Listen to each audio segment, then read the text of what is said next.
da era digital, onde você tem tantas plataformas de vídeos para que você possa assistir, o que eu vou falar agora vai parecer que a gente está vivendo numa galáxia muito distante, muito, muito distante. Mas muitos de nós, quando crianças, ainda na infância, assistimos um canal de televisão chamado TV Cultura. Quantos assistiram TV Cultura? Tinham vários programas na TV Cultura.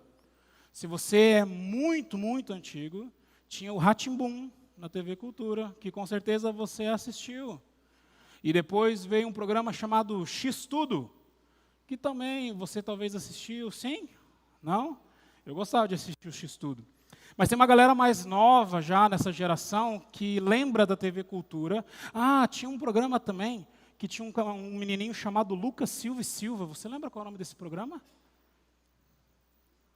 De Volta ao Mundo da Lua, uma coisa assim? Não lembro, enfim. Mas tinha um programa um pouco mais novo dessa geração, chamado Castelo Rá-Tim-Bum. Quantos assistiram? Fala a verdade, gente. Você assistia, não precisa mentir. Está no meio da igreja.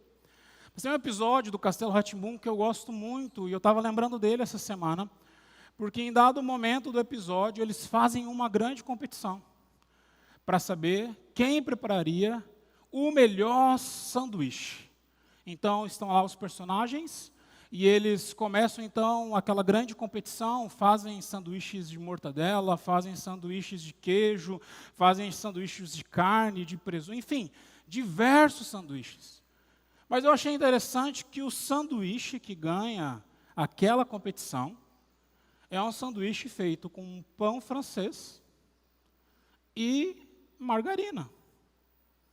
Porque o jurado que estava ali avaliando aquele processo fala assim, esse sanduíche é muito simples, mas é o que me traz grandes memórias, me faz viver sensações na minha mente, no meu coração, me desperta algo, eu vou dar a vitória para esse sanduíche, um sanduíche simples, como eu falei, pão e margarina.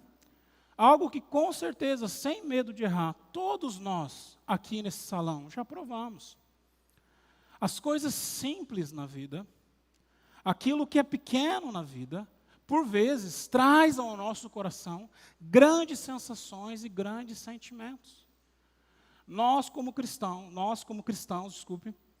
nós queremos buscar as grandes coisas do reino, queremos falar sobre grandes coisas da Bíblia, discutir grandes assuntos e que geram grandes divergências, e por vezes nós estamos negligenciando as coisas básicas, as coisas simples da vida. Por isso que nessa manhã, rapidamente, eu quero conversar com você sobre algo muito simples na vida cristã, que Jesus nos ensina de maneira fabulosa, mas que infelizmente a nossa geração tem negligenciado. Eu quero falar com você sobre oração. Oração. E eu queria convidar você então a abrir a sua Bíblia no Evangelho de Mateus, capítulo 6. Nós vamos ler o verso 5, 6 e o verso 7. Não, até o 8. Evangelho de Mateus, capítulo 6. Nós vamos ler a partir do verso 5.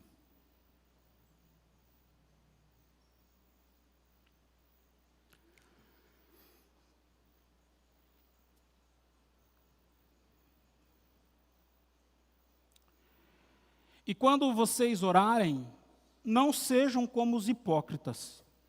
Eles gostam de ficar orando em pé nas sinagogas e nas esquinas, a fim de serem vistos pelos outros. Eu asseguro que eles já receberam sua plena recompensa. Mas quando você orar, vá para o seu quarto, feche a porta e ore ao seu pai que está em secreto. Então o seu pai, que vê em secreto, recompensará você. E quando orarem, não fiquem sempre repetindo as mesmas coisas, como fazem os pagãos.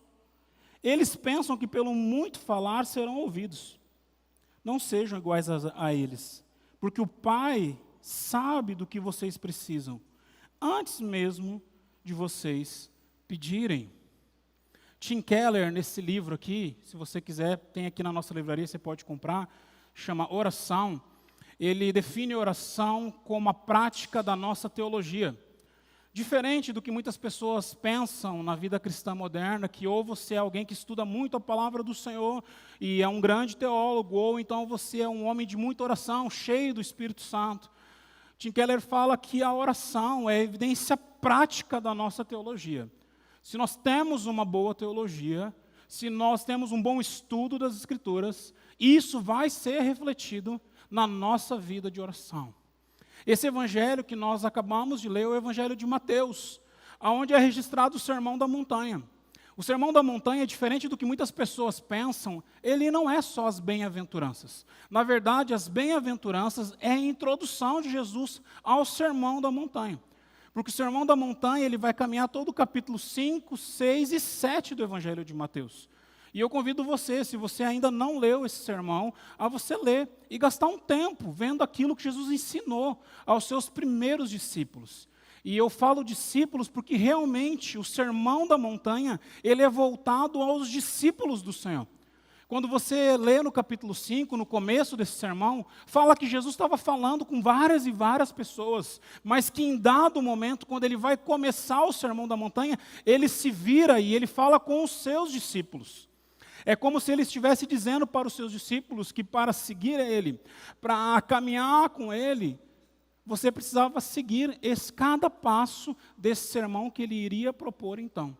Por isso que eu e você, se nós queremos viver como discípulos do Senhor nessa geração, nós deveríamos sim estudar o Sermão da Montanha. Nós deveríamos sim colocar em prática as palavras de Jesus, porque é como se Jesus estivesse dizendo àqueles discípulos assim: se você quer me seguir, coloque em prática essas coisas. Se você quer me seguir, eu tenho um pré-requisito para você.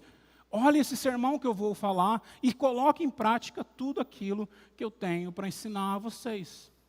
E aqui nesse momento, como no final do Sermão da Montanha, já no capítulo 7, Jesus vai falar sobre oração.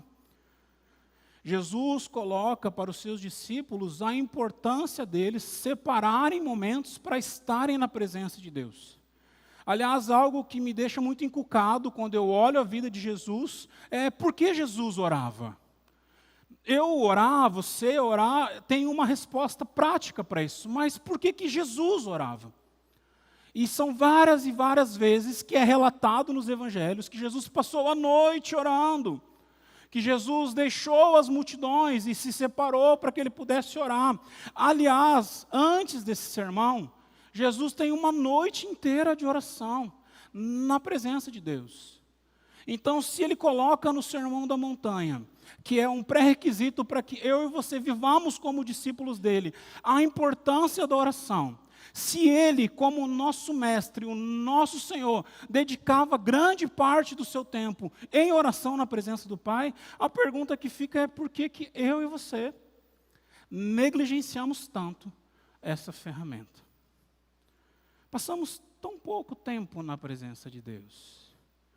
E resumimos a oração não como um tempo onde nós estamos na presença de Deus, celebrando os seus feitos, contemplando a sua glória em adoração, mas resumimos a oração nos nossos dias a simplesmente uma conversa de petição, aonde eu entro na presença de Deus para solicitar alguma coisa.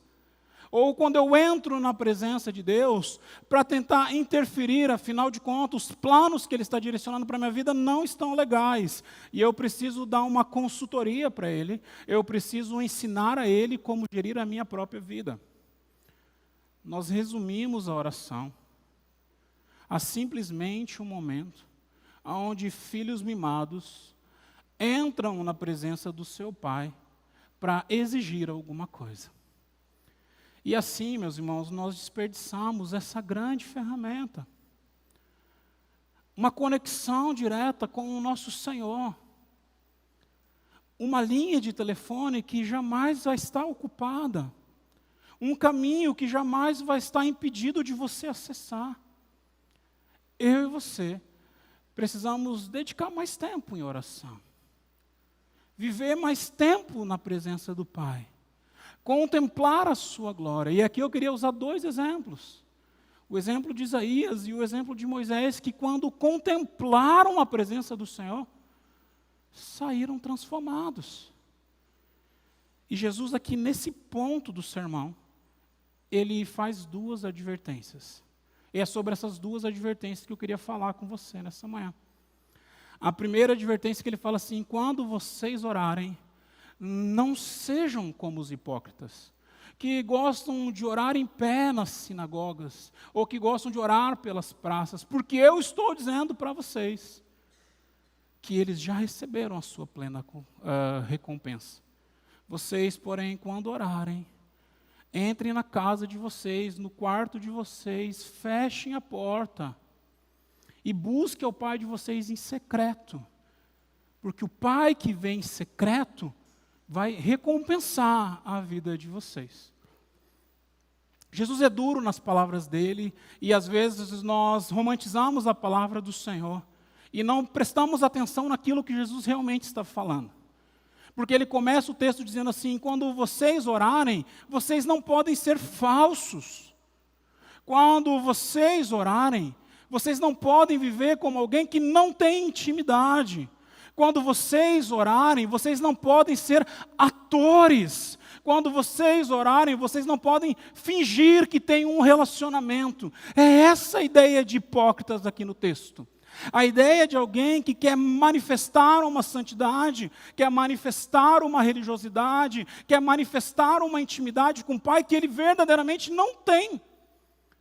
Mas quando ele é chamado para orar na igreja, quando ele é chamado para orar na rua, quando ele é chamado para orar na presença das outras pessoas, ele muda a sua voz, ele escolhe palavras diferentes, ele tenta mostrar para as pessoas que ele tem uma santidade, uma intimidade com o Pai. Mas ela não é verdadeira.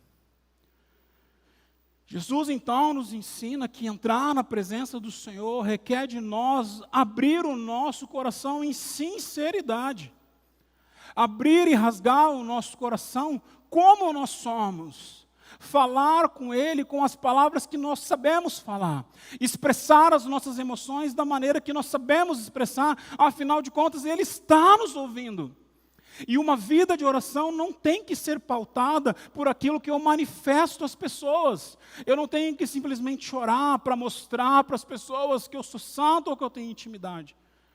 Eu tenho que orar, porque eu tenho desejo de estar na presença desse Pai. Eu tenho saudade de ouvir a sua voz. Eu quero estar na presença desse Deus. Jesus então continua dizendo: vocês não têm que ser como os hipócritas, e essa é a problemática nesse primeiro ponto. E ele nos dá então uma solução para essa problemática, dizendo: quando vocês orarem, vocês entrem na casa de vocês, entrem no quarto de vocês, fechem a porta e busquem o Pai em secreto, porque Ele está lá, Ele vê vocês, Ele vai responder vocês. A expressão que está ali no grego é uma expressão chamada tameon. E eu quero gastar um tempo explicando ela para vocês. Jesus, para essa primeira geração que ele estava falando, para os primeiros discípulos que ele estava ensinando, as pessoas não tinham casa como eu e você.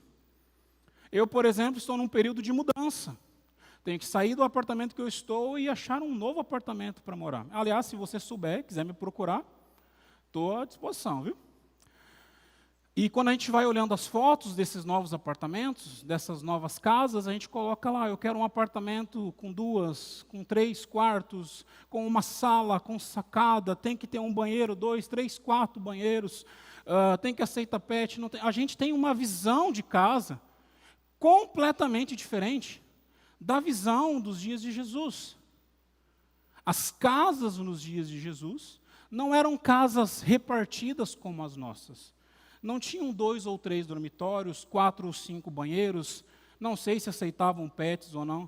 Na verdade, as casas nos dias de Jesus eram grandes salas, repartidas por panos. E o tameon, que é essa expressão que é usada por Jesus aqui, para falar sobre esse lugar secreto que eu e você devemos orar, era o lugar mais profundo da casa. Porque normalmente essas grandes salas, esses locais que as pessoas moravam, não tinham janelas. tinha apenas uma porta. Então, quanto mais ao fundo da casa você estivesse, mais secreto e mais seguro seria esse local.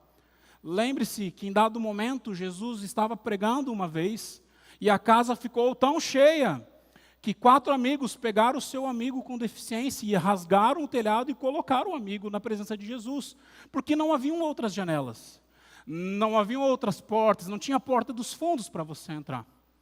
Jesus, então, ele vira para a sua primeira geração e fala: quando vocês forem buscar o Pai, vocês vão lá no Tameon de vocês. E lá nesse local secreto, lá nesse lugar mais seguro da casa, os judeus costumavam guardar as suas riquezas. Lá nesse lugar mais seguro da casa, mais profundo da residência, os judeus costumavam guardar aquilo que eles tinham de mais valor, aquilo que eles tinham de mais precioso, que eles precisavam guardar em segurança. Jesus faz essa analogia quando fala para a gente não viver uma oração falsa e hipócrita, dizendo: eu quero estar com vocês lá naquele local mais seguro do seu coração. Lá naquele lugar onde você esconde a maioria das coisas. Lá naquele local onde você tem coisas que somente você sabe que você tem. Eu quero estar lá com você. E olha que interessante as expressões que Jesus usa no verso 6. Porque ele fala que o Pai já está lá em secreto. E ele termina a promessa que ele faz desse Pai que vem em secreto, dizendo que o Pai está vendo lá no secreto. Ou seja, quando eu e você vivemos uma vida de oração e gastamos um tempo abrindo e rasgando o nosso coração diante de Deus, nesse local de segurança, a grande promessa que nós temos é que Deus já está lá. Deus já conhece o nosso coração. Deus já conhece a nossa alma e a nossa vida. Ele está prestando atenção em mim e você. A grande pergunta que eu faço ao terminar esse primeiro ponto é: por que nós não temos tempo de oração assim?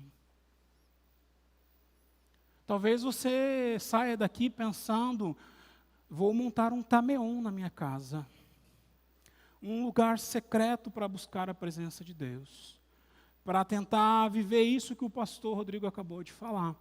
Talvez seja um bom passo para você tomar, meu irmão.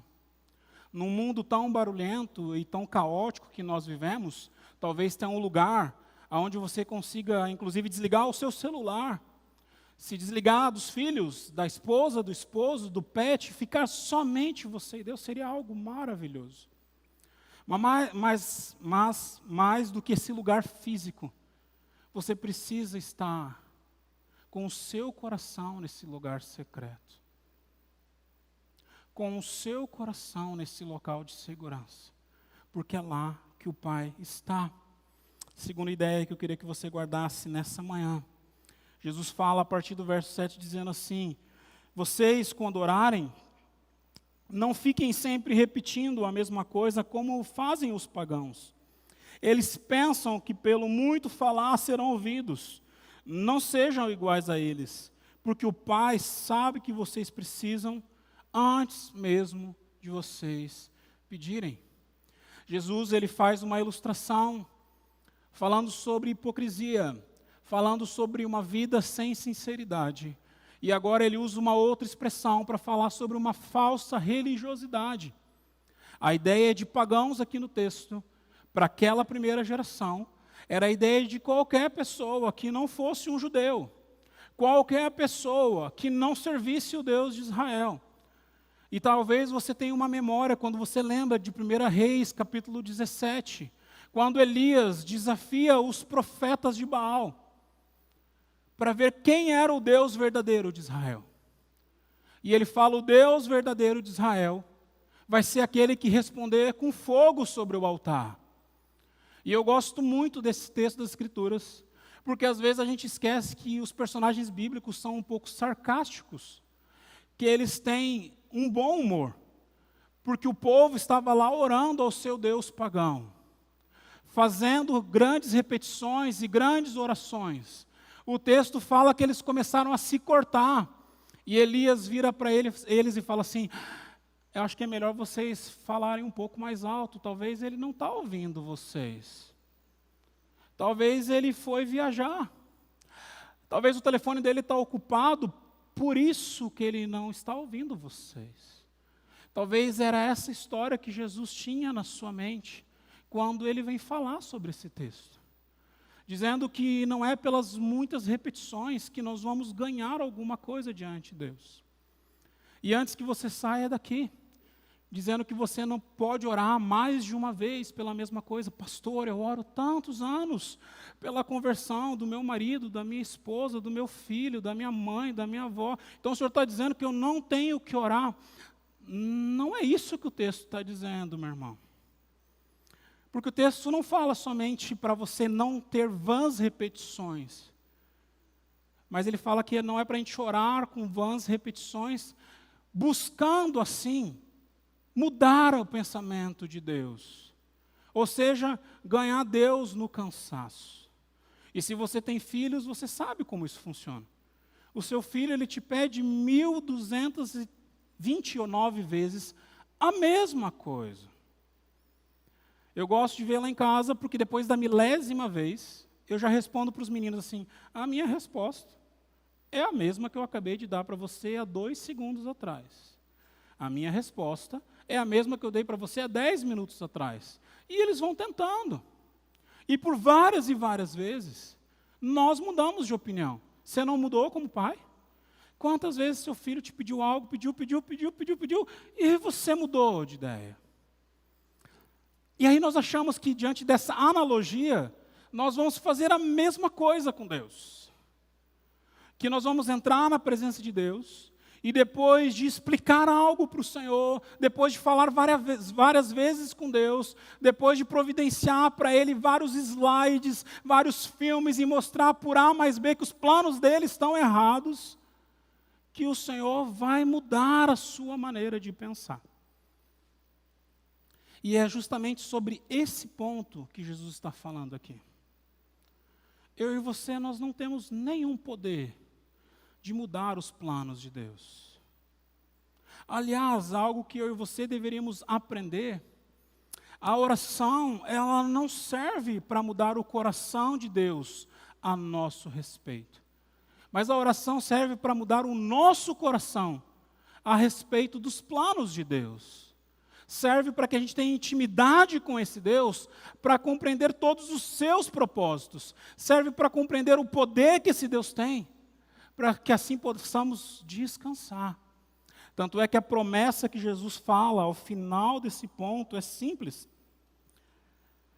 Vocês não sejam iguais a eles, verso 8, porque o seu Pai sabe do que vocês precisam, antes mesmo de vocês pedirem. A gente tem sido extremamente influenciado pela teologia da nossa geração. Inclusive nós, igrejas históricas, aonde nós achamos que nós vamos mudar os projetos, os planos de Deus. E quando você pensa assim, você deixa de crer num Deus que é soberano. Quando você pondera que você tem planos melhores que os do Senhor, você transforma esse Deus em algo muito parecido com você. E você deixa então de ser alguém submisso a esse grande e poderoso Deus, para tratar com Deus como se ele fosse um igual a você. Filhos passam por essa vida, por essa realidade na sua vida, desculpe. Filhos, quando eles entram na adolescência, eles vivem um sintoma achando que eles são iguais aos pais agora. Aliás, esse é um princípio para você saber se o seu filho está deixando de ser criança e entrando na adolescência e juventude. Porque ele começa a confrontar você. Ele começa a mostrar para você que ele tem outras maneiras de pensar. Que os planos e projetos que você tem não são tão bons assim. Nós pecamos porque nós não conhecemos as Escrituras. Nós pecamos porque as nossas experiências de oração estão manifestas, estão pautadas somente na nossa experiência, naquilo que eu vivencio, e não na palavra do Senhor, e não como ela nos instrui a orar. por isso que a gente ainda vem, domingo após domingo, semana após semana, tentando agradar a esse Deus, tentando manifestar a Ele uma santidade, mostrar para Ele que nós somos bons filhos, para que Ele satisfaça simplesmente os desejos do meu coração. E se essa é a sua realidade, se é assim que você tem pensado quando você entra na presença de Deus, eu acho que você errou de endereço. Se você entrar aqui na T7, andar 3 quadras para frente, ali tem um McDonald's.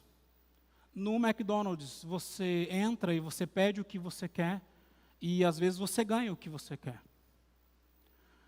A presença de Deus não é o McDonald's. Na presença de Deus, eu não entro para mudar o seu coração. Na presença de Deus, eu entro para dizer: Deus, eu quero conhecer os teus planos. Eu quero viver os teus propósitos. Eu quero render a minha vida na tua presença. Essa deveria ser a nossa oração. Mas quando nós não estamos conectados, e aqui eu já caminho para o final, nós não descobrimos o prazer das pequenas coisas. Essa semana um dos meus filhos, ele ficou de recuperação na escola. E aí eu falei, dei o sermão que todo pai dá. Você só estuda. Como que você ficou de recuperação? Você tem que estudar mais, melhorar as suas notas. Você vai ficar menos tempo no videogame, vai ficar mais tempo estudando. Então, sábado ele chega para mim, esse sermão foi antes do feriado. E ele chega para mim e fala assim: papai, eu vou estudar. Eu vou fazer de novo a prova. E eu vou passar, eu vou melhorar a minha nota. E depois a gente vai sair para festejar. E eu ia dar uma resposta dura para ele naquele momento. Esse era o meu coração. Talvez respostas que eu vivi na minha criação. É a sua obrigação estudar. Você não está fazendo nada mais do que a sua obrigação. Mas aí eu ponderei e falei: isso mesmo, filho, nós vamos festejar. Nós vamos celebrar. Porque para ele aquela grande vitória, ainda que simples, é algo gigantesco, que ele queria celebrar com o pai dele. Quando nós falamos de oração, quando nós falamos de gratidão, quando nós conectamos o nosso coração ao Pai, nós começamos então a celebrar as pequenas coisas da nossa vida. Se o seu coração está duro, se os seus olhos não conseguem contemplar motivos de gratidão nesse ano na presença de Deus, talvez é porque a sua vida de oração está sendo defasada. Talvez porque você não tem tido intimidade com o Pai. Talvez porque você precisa rever os seus conceitos básicos da fé. E aí eu queria terminar o sermão dessa manhã lendo o que o Jesus nos ensina. Porque depois ele falar para a gente ter uma vida não hipócrita, não falsa, para a gente ter uma religiosidade não pagã, ele fala para os seus discípulos assim: mas vocês, quando orarem, orem assim: Pai nosso que estás nos céus. O Pai não é só dele. Ele é o Filho. Paulo fala que ele é o primogênito. Mas ele ensina que o Pai é nosso. Santificado seja o teu nome. Venha o teu reino. E olha a diferença da oração. Não é mais eu peço e recebo. Mas Jesus fala assim: venha o teu reino. E seja feita a tua vontade. Assim na terra como nos céus. Sabe aqueles problemas que você vive e que seu coração às vezes não encontra descanso? Olha o que Jesus nos ensina. Dá-nos hoje o pão nosso de cada dia. Não vive só no amanhã. Jesus está nos ensinando que é esse Deus que providencia cada coisa para a nossa existência. Perdoa as nossas dívidas assim como nós perdoamos os nossos devedores.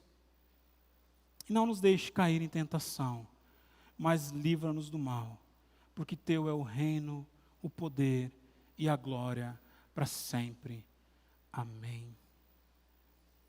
Jesus não está ensinando que eu e você devemos, de maneira frívola e de uma repetição vã, fazer uma oração do Pai Nosso como se ela fosse um tipo de mandinga ou algo que abre uma porta espiritual para que você possa acessar grandes coisas. Jesus está falando, essa oração tem a cerne e o coração daqueles que são discípulos do Pai e que reconhece o seu papel e o seu momento. Então, todas as vezes que vocês orarem, tenham isso no coração de vocês. Nós estamos começando hoje uma jornada de 5 semanas novamente, aonde nós vamos falar várias vezes sobre gratidão, motivos de gratidão à presença do Senhor. E não tinha como começar uma série de exposições como essa, sem falar de oração. Porque nós só somos gratos ao Senhor quando nós temos intimidade com esse Pai e reconhecemos que Ele está cuidando de nós, até mesmo nas pequenas coisas que Ele age. E por isso nós vamos celebrar na presença dEle. Se você não está com seu coração assim tão grato, eu desafio você, reveja a sua vida de oração. Deus te abençoe e guarde o seu coração nos laços do amor do crucificado. Vamos orar? Deus, muito obrigado por essa manhã. Obrigado por tudo aquilo que o Senhor tem feito na história. Deus, eu quero começar a minha oração no final desse culto pedindo perdão ao Senhor. Porque por vezes realmente nós somos hipócritas. Tentamos evidenciar algo que nós não temos diante do Senhor. Agimos, Deus, como pagãos, tentando modificar o Senhor e usar o Senhor, Deus, como um Deus que somente vai nos dar e nos dá aquilo que nós pedimos. Não é isso que o Senhor quer. Não é isso que o Senhor deseja. O Senhor quer ter os seus discípulos próximos do Senhor, vivendo uma vida de intimidade contigo. Abra os nossos olhos. Nos desperta, Deus, a uma vida de oração. Para que tenhamos, então, Deus, um coração grato ao Senhor. Nos ensina, Deus, a contar, Deus, os nossos dias com gratidão na Tua presença.